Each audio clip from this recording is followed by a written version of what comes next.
Hello everyone, welcome back. If you have a problem with locations on your iPhone after or before iOS update, then do the following step to fix this issue.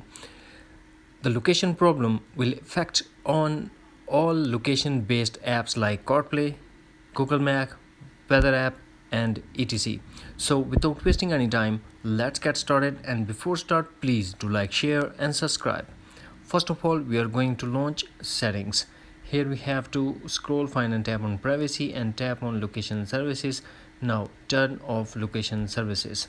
After that we have to go back to settings, then tap on general, scroll, find and tap on transfer reset iPhone, tap reset and tap reset location and privacy.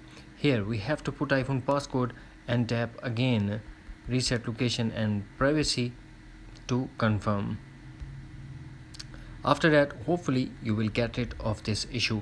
If not, then we have to force close all the apps that are running in the background and force restart your iPhone according to your iPhone model.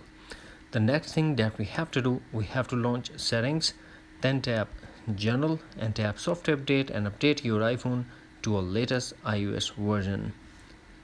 If none of these is not working, then we are going back to settings and general and tap transfer or reset iPhone, then tap reset and tap reset all settings. This process will delete all your customized setting to default setting, but no data or media will be deleted. Here we have to put iPhone passcode and tap again reset all settings to confirm.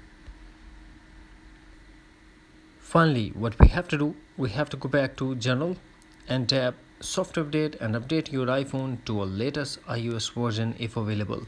That's it. Hopefully friends, you found this video helpful. Thanks for watching. Take care. Bye bye.